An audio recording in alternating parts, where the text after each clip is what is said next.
जितने भी छात्र छात्राएं बिहार पॉलिटेक्निक एंट्रेंस एग्जाम 2023 में देने वाले हैं, तो उनके लिए लेकर आ चुके हैं काफी महत्वपूर्ण क्लास, जो कि आज की क्लास में हम लोग टॉप 30 महत्वपूर्ण प्रश्न करवाएंगे, वो भी केमिस्ट्री का। ठीक है, तो सभी विद्यार्थी जो भी विद्यार्थी 2023 में एंट्रेंस एग्जाम देंगे पॉलिटेक्निक का, तो आप लोग वीडियो में अंत तक बन रहेगा। आपके लिए सभी प्रश्न को आपको जरूर पढ़ के एग्जाम हॉल में जाना, तो जितना भी प्रश्न आपको बताएंगे सभी प्रश्न पूछा जा चुका है, इसलिए आप लोग को करवा रहे हैं कि आप लोग को भी ये सब प्रश्न पूछा जा सकता है वो। ठीक है, तो आप लोग वीडियो में अंत तक बनेगा, और जो विद्यार्थी लोग अभी तक चैनल पे नए हैं तो चैनल को सब्सक्राइब कर लेंगे, बेल आइकन को प्रेस कर लेंगे, ताकि आप लोग को डेली का वीडियो आप लोग को सबसे पहले पहुंचे। ठीक है, तो चलिए आज के वीडियो हम चलते हैं प्रश्न की ओर कि पहला प्रश्न क्या आपसे पूछा है। तो सभी प्रश्न का अगर आप लोग आंसर जानते हैं तो आप लोग आंसर को आप लोग कमेंट सेक्शन में करते रहना लाइव सेशन में। ठीक है, तो चलिए हम लोग पहला क्वेश्चन की ओर बात करते हैं। तो पहला क्वेश्चन हम लोग देख सकते क्या है कि किस नियम के, ठीक है, किस नियम के अनुसार द्रव को ना तो बनाया जा सकता है और ना ही नष्ट किया जा सकता है। ठीक है, आप लोग ये क्वेश्चन 10th में पढ़े होंगे कि कौन सा नियम के अनुसार हम लोग ना तो द्रव को बना सकते हैं ना ही इसको नष्ट कर सकते हैं। तो क्या होता है, द्रव संरक्षण सिद्धांत के अकॉर्डिंग होता है बाबू। ठीक है, याद रखना कौन सा नियम के अनुसार होता है। तो द्रव संरक्षण सिद्धांत का कहना है कि ना तो हम लोग द्रव को बना सकते हैं और ना ही नष्ट कर सकते हैं,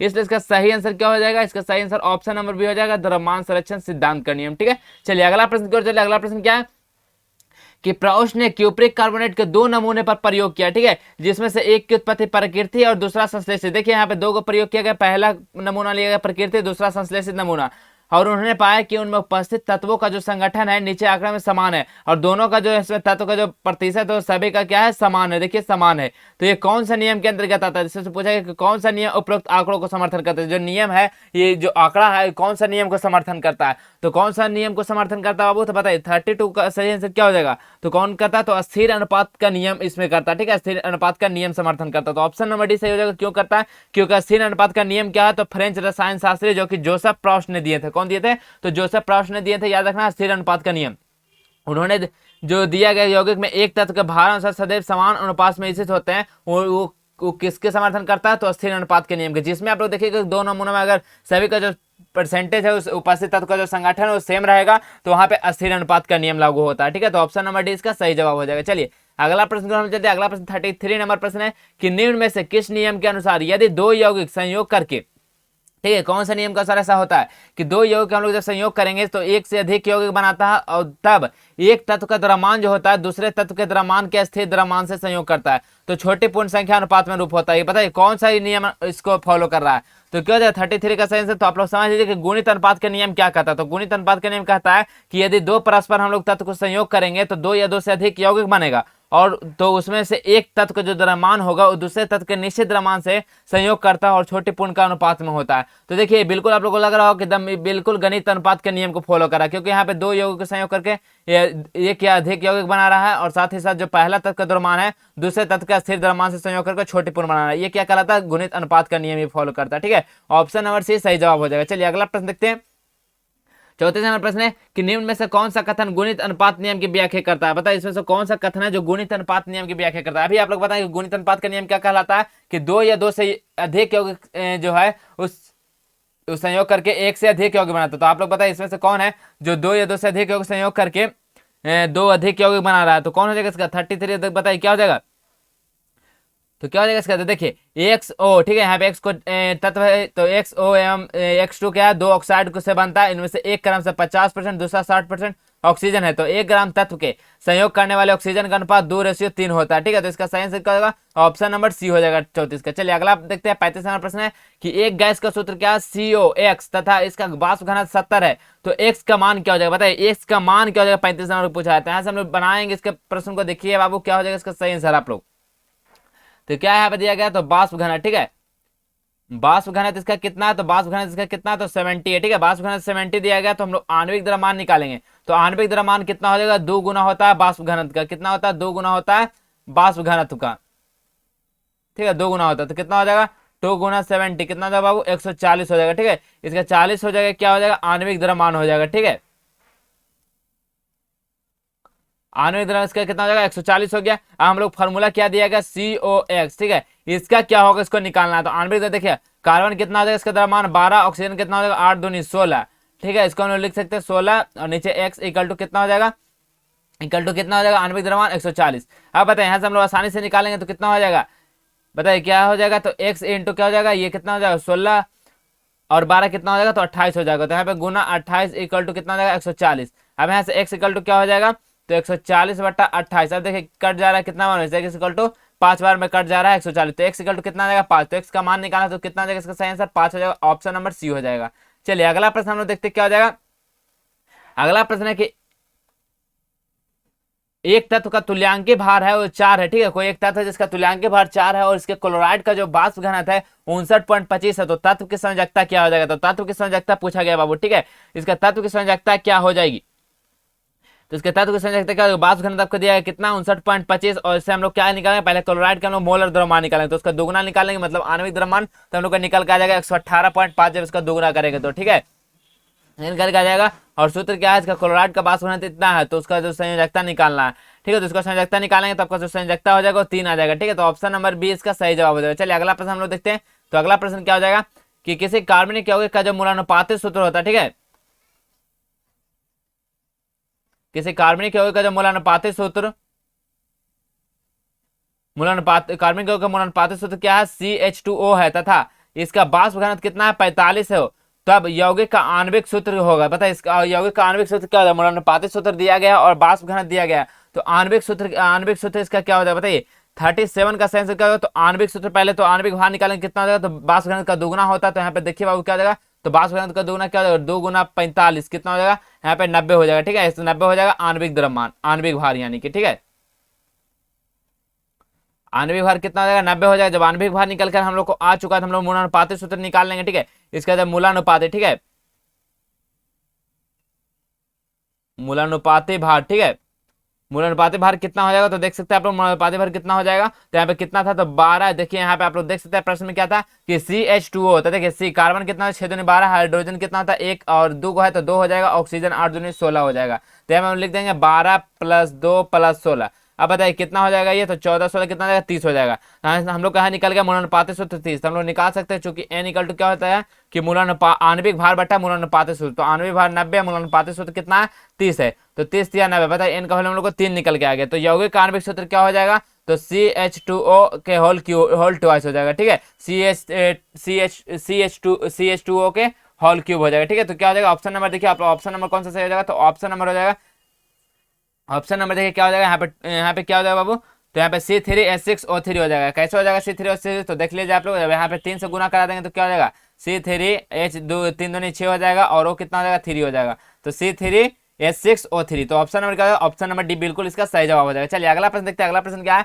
निम्न में से कौन सी घटना टेलीविजन चित्र के लिए उत्तरदायी होती है, बताइए इसमें से कौन सा जो घटना है जो टेलीविजन चित्र के लिए उत्तरदायी होती है, तो कौन सी घटना इसमें टेलीविजन चित्र के लिए उत्तरदायी होती है बताइए। तो क्या होता है इसके लिए, क्या होता है प्रतिदीप्त जो होती है टेलीविजन के लिए उत्तरदायी होती है। क्यों होती है, क्योंकि टेलीविजन चित्र के लिए प्रतिदीप्त उत्तरदायी होता है, क्योंकि प्रतिदीप्त अवधारणा के अनुसार पदार्थ के अणुओं पर ऊर्जा युक्त इलेक्ट्रॉनों की बौछार होती है, तो विद्युत चुंबकीय विकिरण उत्सर्जित होते हैं, इसलिए यहाँ पे प्रतिदीप्त इसके लिए उत्तरदायी होती है। चलिए अगला प्रश्न 39 नंबर प्रश्न बोला जाएगा कि कार्बन का देखिए परमाणु संख्या 6 और परमाणु भार 12 है, फिर कार्बन का परमाणु संख्या 6 और परमाणु भार 13 है, फिर कार्बन का देखिए परमाणु संख्या 6 और परमाणु भार 14 है। तो आप लोग देख सकते हैं कि परमाणु संख्या समान है और परमाणु भार क्या है कि 1 1 बढ़ रहा है, ठीक है, 1 1 बढ़ रहा है। यहाँ पे भी देखेंगे तो क्या होगा, क्लोरीन का 17 और इसका जो परमाणु भार है वो 35 हो जाएगा। फिर यहाँ पे क्लोरीन का 17 देखिए आप लोग, यहाँ पे भी सेम है और ये क्या हो रहा है 2 बढ़ रहा है, ठीक है। यानी कि किसका उदाहरण हो जाएगा बताइए, किसका उदाहरण हो जाएगा 39 का सही से क्या हो जाएगा, तो बताइए Cl यहाँ पे क्लोरीन का क्या हो जाएगा, तो क्लोरीन का यहाँ पे क्या हो रहा है बाबू, तो समस्थानिक है, ठीक है, समस्थानिक है। क्या होता है जब परमाणु संख्या समान हो परमाणु भार अलग अलग हो तो वहाँ पे क्या होता है वो समस्थानिक होता है। ऑप्शन नंबर इसका सही जवाब हो जाएगा। चलिए अगला प्रश्न देखते हैं।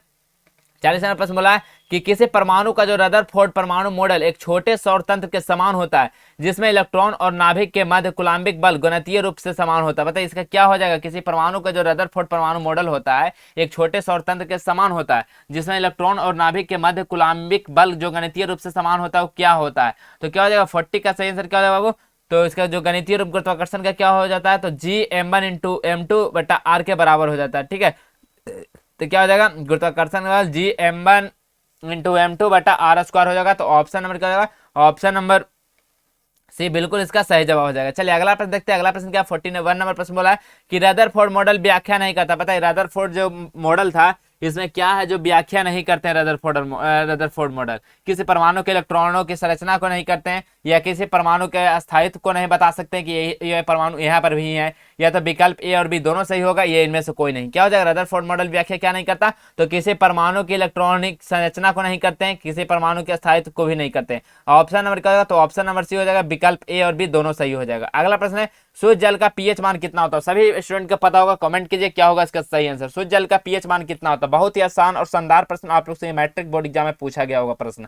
तो बताए शुद्ध जल का जो पीएच मान कितना होता है, तो 7 होता है। 7 किसका होता है? उदासीन होता है। ठीक है, 7 क्या होता है? उदासीन होता है, जिसका ना तो कोई कलरलेस होता है, ना ही कोई रंग होता है, ना ही कोई स्वाद होता है। ठीक है, तो क्या जाएगा, ऑप्शन नंबर सी 7 हो जाएगा। ठीक है, चलिए अगला प्रश्न क्या है, 1 बिलियन का जो पीएच मान है वो 3 है। ठीक है, कोई 1 बिलियन जिसका पीएच मान 3 है, तो बिलियन में उपस्थित हाइड्रोजन आयन की सांद्रता क्या हो जाएगी? तो बिलियन में उपस्थित हाइड्रोजन आयन की सांद्रता क्या हो जाएगी? तो इसका सही आंसर क्या हो जाएगा बाबू? तो सही आंसर क्या होगा, तो 10⁻³ मोल प्रति लीटर हो जाएगा। क्या हो जाएगा, 10⁻³ मोल प्रति लीटर हो जाएगा। तो क्या हो जाएगा इसका सही आंसर? ऑप्शन नंबर ए इसका बिल्कुल सही जवाब हो जाएगा। चलिए अगला प्रश्न हम लोग देखते हैं। अगला प्रश्न बोला जाएगा कि निम्न में से कौन सा है जो माइक्रोकॉस्मिक लवण? देखिए डायरेक्टली आप लोगों से फॉर्मूला पूछा गया यहाँ पे कि माइक्रोकॉस्मिक जो लवण होता है इसका क्या होता है फॉर्मूला, बताइए माइक्रोकॉस्मिक लवण का क्या फॉर्मूला होता है? तो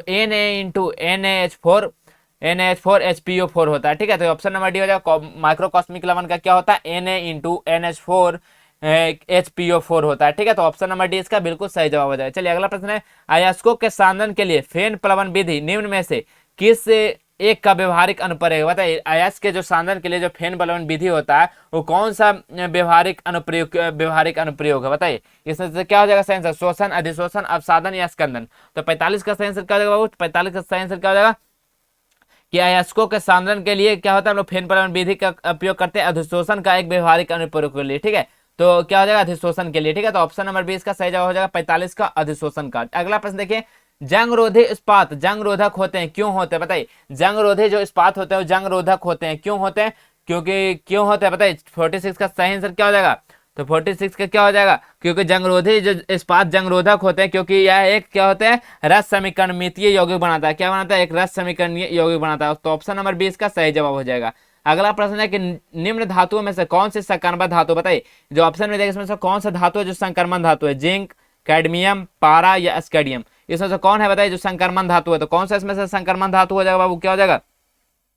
तो संक्रमण धातु इसमें से कौन हो जाएगा? तो संक्रमण धातु कहाँ होता है? तो समूह 12 के जो जिंक, कैडमियम और मरकरी के जो मूल अवस्था के साथ साथ उनके समान ऑक्सीकरण अवस्था में पूर्ण भरे होते हैं, यानी कि D10 विन्यास होते हैं, अतः इन्हें हम लोग संक्रमण धातु नहीं माना जाता। चूंकि 3 संक्रमण श्रेणी के अंतिम सदस्य होने के कारण उनमें रसायन विज्ञान के संक्रमण धातु का रसायन विज्ञान के साथ अध्ययन किया जाता है। तो क्या हो जाएगा बताइए इसमें से कौन है जो संक्रमण धातु है? क्या हो जाएगा? 47 का जो सही आंसर क्या हो जाएगा बाबू? इसका सही आंसर क्या हो जाएगा? तो सही आंसर हो जाएगा ऑप्शन नंबर डी स्केडियम। स्केडियम क्या है? संक्रमण धातु में नहीं रखा गया, तो ऑप्शन नंबर डी सही जवाब हो जाएगा। अगला प्रश्न है, लोहा और इस्पात किस उत्पादन पर आधारित है? जो लोहा और इस्पात है वो कौन सा उत्पादन पर आधारित होता है?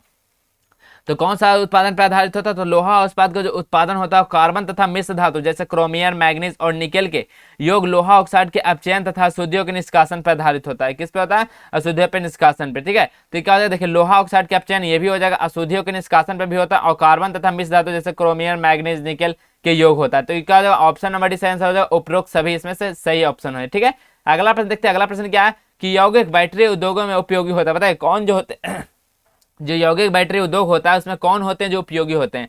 बताए मैग्नीज ऑक्साइड होते हैं, जिंक होते हैं, निकल कैडमियम होते हैं, या सभी होते हैं। तो क्या हो जाएगा? 49 का सही आंसर क्या हो जाएगा बाबू? 49 का सही आंसर कमेंट कीजिए फटाफट। क्या हो जाएगा? तो ऑप्शन नंबर डी सभी हो जाएगा। क्या होता है कि जो यौगिक बैटरी उद्योग होता है उसमें देखिए आप लोग मैग्नीज ऑक्साइड भी करते हैं, जिंक भी करते हैं और निकल और कैडमियम को भी करते हैं। तो ऑप्शन नंबर डी इसका सही जवाब हो जाएगा इनमें सभी।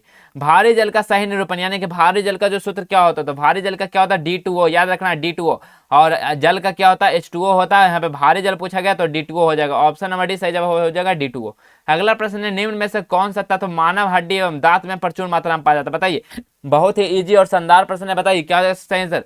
जो बताइए निम्न में कौन सा जो तत्व है मानव हड्डी एवं दांत में प्रचुर मात्रा में पाया जाता है? तो क्या पाया जाता है? आप लोग बच्चा से पढ़ता है कैल्शियम क्या होता है जो हड्डी और जो दांत में मानव के दांत और हड्डी में प्रचुर मात्रा में पाया जाता है। तो ऑप्शन नंबर सी सही जवाब हो जाएगा कैल्शियम। चलिए अगला प्रश्न देखते हैं। वो यौगिक जिनमें कार्बन परमाणु बंद श्रृंखला बनाते हैं वो क्या कहलाता है? बताइए वो यौगिक जो कार्बन परमाणु के क्या करते हैं? वो बंद श्रृंखला बनाते हैं। ठीक है, वो बंद श्रृंखला बनाते हैं, वो क्या कहलाते हैं, ठीक है, वो बंद श्रृंखला बनाते हैं, इसको क्या बोलते हैं, इसको क्या बोलते हैं, साइक्लोएल्केन के नाम से जाना जाता है, ठीक है, साइक्लोएल्केन। तो ऑप्शन नंबर 20 का सही जवाब हो जाएगा साइक्लोएल्केन। चलिए अगला प्रश्न की ओर हम लोग चलते हैं। अगला प्रश्न क्या है कि हाइड्रोकार्बन में कार्बन परमाणु चतुर्थ संयोजी होता है, अतः हाइड्रोजन होगा। बताइए क्या होगा, अगर हाइड्रोकार्बन में कार्बन जो परमाणु होगा चतुर्थ संयोजी होता है तो अतः हाइड्रोजन वहां पे क्या हो जाएगा, तो हाइड्रोजन क्या हो जाएगा, तो 53 का सही जवाब क्या हो जाएगा। तो हाइड्रोजन की प्रकृति एकल संयोजी होती है जबकि कार्बन की चतुर्थ संयोजी होते हैं। तो यहाँ से क्या पूछा है, हाइड्रोजन होगा, तो हाइड्रोजन क्या हो जाएगा, इसका सही जवाब क्या हो जाएगा, बताइए, अभी पता है आप लोग को। तो हाइड्रोजन का इसका सही जवाब क्या हो जाएगा, तो हाइड्रोजन क्या होता है, तो यहाँ पे एकल संयोजी होता है, ठीक है, एकल संयोजी हो जाएगा। ऑप्शन नंबर सी बिल्कुल सही आंसर हो जाएगा। अगला प्रश्न है हरे फलों को कृत्रिम रूप से पकाने के लिए कौन सा गैस का हम लोग प्रयुक्त करते हैं। बताइए कोई हरा फल है, जैसे मान लीजिए कि आपके पास केला ही है हरा, तो आप लोग उसको पकाने के लिए जो कौन सा जो कृत्रिम गैस है उसका उपयोग करेंगे। तो कौन सा कृत्रिम गैस का उपयोग करते हैं बाबू, किसका करते हैं, तो इसका सही आंसर क्या हो जाएगा, किसका करते हैं, तो हम लोग एथिलीन गैस का करते हैं। एथिलीन गैस का हम लोग जो हरे फल को कृत्रिम रूप से पकाने के लिए करते हैं। एथिलीन का क्या होता है फार्मूला, तो एथिलीन होता है C2H4 होता है, ठीक है, C2H4, इसको हम लोग क्या बोलते हैं, एथिलीन बोलते हैं, ठीक है। इसको हम लोग उपयोग करते हैं कोई भी कृत्रिम फल को पकाने के लिए, जैसे हरा कोई कृत्रिम फल उसको पकाने के लिए, ठीक है। तो ऑप्शन नंबर भी सही जवाब हो जाएगा। अगला प्रश्न देखते हैं। अगला प्रश्न है कि साबुनीकरण प्रक्रिया में प्राप्त होने वाले एल्कोहल को हम लोग क्या बोलते हैं। बताइए साबुनीकरण जो प्रक्रिया होता है इसमें जो प्राप्त एल्कोहल होगा उस एल्कोहल को हम लोग क्या बोलेंगे, बताइए उसको हम लोग क्या बोलेंगे। तो 55% क्या होगा, इसको हम लोग क्या बोलते हैं, ग्लिसरॉल बोलते हैं, ग्लिसरॉल। ऑप्शन नंबर डी सही जवाब हो जाएगा ग्लिसरॉल। अगला है कॉस्मेटिक पाउडर किससे बनाया जाता है। बताइए कॉस्मेटिक जो पाउडर है वो किससे बनाया जाता है, तो कॉस्मेटिक पाउडर किससे बनाया जाता है बाबू, तो टैल्क से बनाया जाता है, टैल्क से कॉस्मेटिक पाउडर को बनाया जाता है, ठीक है, टैल्क से कॉस्मेटिक पाउडर का निर्माण किया जाता है। तो ऑप्शन नंबर बी सही आंसर हो जाएगा टैल्क। अगला प्रश्न है कि दी गई अभिक्रिया, ठीक है, दी गई अभिक्रिया में क्या है, 2 सोडियम प्लस सल्फर से जो Na2S में सल्फर होता है, यहाँ पे सल्फर क्या हो रहा है, देखिए यहाँ पे सल्फर क्या हो जा रहा है, तो यहाँ पे सल्फर क्या हो रहा है, बहुत ही शानदार प्रश्न है। सल्फर का यहाँ पे क्या हो रहा है, तो अपचयन हो रहा है, ठीक है, अपचयन हो रहा है। तो क्या हो जाएगा इसका सही सर बाबू बताइए, 57 का सही क्या हो जाएगा, तो ऑप्शन नंबर बी अपचयित हो रहा है यहाँ पे सल्फर, क्यों, क्योंकि इसके साथ जाके ऐड हो जा रहा है, ठीक है। तो ऑप्शन नंबर बी इसका बिल्कुल सही जवाब हो जाएगा, अपचयित हो रहा है। चलिए अगला प्रश्न देखते हैं हम लोग। अगला प्रश्न क्या है कि CO मतलब कार्बन मोनोऑक्साइड एवं हाइड्रोजन के मिश्रण को जाना जाता है। बताइए इस मिश्रण को हम लोग क्या बोलते हैं, अगर कार्बन मोनोऑक्साइड एवं हाइड्रोजन को अगर हम लोग मिला देंगे तो इस मिश्रण को हम लोग को क्या माना जाएगा, तो इस मिश्रण को हम लोग क्या बोलते हैं, बताइए इस मिश्रण को क्या बोला जाता है बाबू, ठीक है, इसको हम लोग क्या बोला जाता है, तो वाटर गैस कहलाता है, और साथ ही साथ क्या कहलाता है बाबू, वाटर गैस, और इसे संश्लेषित गैस भी हम लोग कहते हैं। तो इसका क्या हो जाएगा, वाटर गैस भी होता है और संश्लेषित गैस भी हो जाएगा। अगर हम लोग CO और H2 को जब मिला देंगे तो हम लोग जो बनेगा वो संश्लेषित गैस और वाटर गैस दोनों। तो ऑप्शन नंबर डी इसका सही आंसर हो जाएगा, विकल्प ए और बी दोनों सही है, ठीक है। अगला प्रश्न है कि नेफ्थलीन को सरलता से शोधित किया जा सकता है। बताइए नेफ्थलीन को हम लोग को शोधन करना है, ठीक है, तो सरलता से किसके द्वारा हम लोग शोधित किया जा सकता है नेफ्थलीन को, तो किसके द्वारा किया जा सकता है बाबू बताइए। तो नेफ्थलीन क्या है कि हम लोग गर्म करेंगे तो उत्पादनीय होता है, इसमें उत्पादन द्वारा शुद्ध किया जा सकता है, ठीक है, क्योंकि हम लोग जब नेफ्थलीन को हम लोग गर्म करेंगे तो ये नेफ्थलीन जो उड़ जाएगा, तो जिसके कारण ऊर्ध्वपातन के थ्रू हम लोग को यहाँ से मिल जाएगा। तो इसका सही जवाब क्या हो जाएगा, ऊर्ध्वपातन के थ्रू। ऑप्शन नंबर ए सही जवाब हो जाएगा। अगला प्रश्न है कि कार्बनिक यौगिक का शोधन, ठीक है, कार्बनिक यौगिक का शोधन एवं पृथक्करण एवं शुद्धता की जांच के लिए आधुनिक विधि है। बताइए कार्बनिक यौगिक हम लोग को अगर शुद्ध करना है या उसको अलग करना है या उसको शुद्धता को जांच करना है तो इसके लिए आधुनिक विधि क्या होती है बाबू, ठीक है, इसके लिए आधुनिक विधि कौन सा विधि को माना जाता है, तो इसके लिए आधुनिक विधि कौन सी होती है, तो कौन सी होती है आधुनिक विधि, तो वर्ण लेखन। वर्ण लेखन के मदद से हम लोग क्या बोलते हैं, किसी भी कार्बनिक यौगिक को हम लोग शोधन कर सकते हैं, उसको अलग कर सकते हैं, साथ ही साथ उसको शुद्धता की हम लोग जांच कर सकते हैं। तो ऑप्शन नंबर 60 का बिल्कुल सही जवाब हो जाएगा, ठीक है। तो देखिए यहाँ पे आपका जो केमिस्ट्री का पेपर था, आपको केमिस्ट्री में देख सकते हैं आप लोग 30 प्रश्न का, ठीक है, यानी कि आप लोग 30 से लेकर 60 नंबर प्रश्न तक सभी प्रश्न का यहाँ पे हम आंसर करवा दिए और सभी प्रश्न पूछा गया एग्जाम में है, ठीक है। तो आप लोग ये सभी प्रश्न को आप लोग वीडियो में अंत तक बने रहकर जरूर देखेंगे। अगर देखे होंगे तो वीडियो को लाइक जरूर कर दीजिएगा आप लोग, अगर आप लोग यहाँ तक पहुंच गए होंगे तो, ठीक है। अगर आप लोग को चैनल को सब्सक्राइब नहीं किया तो चैनल को सब्सक्राइब कर लीजिएगा, बेल आइकन को प्रेस कर लीजिएगा ताकि आने वाली हर एक वीडियो आप लोग के पास सबसे पहले पहुंचे और हर इन्फॉर्मेशन आप लोग के पास पहुंचे, ठीक है। तो चैनल को सब्सक्राइब कर लीजिएगा और डेली क्लास को आप लोग बिल्कुल करेंगे, बिल्कुल भी एक भी क्लास को आप लोग मिस नहीं करना, आप लोग को सारे सब्जेक्ट का, ठीक है, आप लोग को फिजिक्स केमिस्ट्री मैथ तीनों सब्जेक्ट का यहाँ पे इस चैनल पे आप लोग को मिलेगा। तो आप लोग सभी वीडियो को आप लोग जरूर ध्यानपूर्वक देख लेंगे, ठीक है। तो चलिए आज के वीडियो में बस हम इतना ही रहने देते हैं, मिलेंगे फिर इसी प्रकार आप लोग को अगले वीडियो में, नेक्स्ट वीडियो में, तब तक के लिए इतना ही। जय हिंद, वंदे मातरम।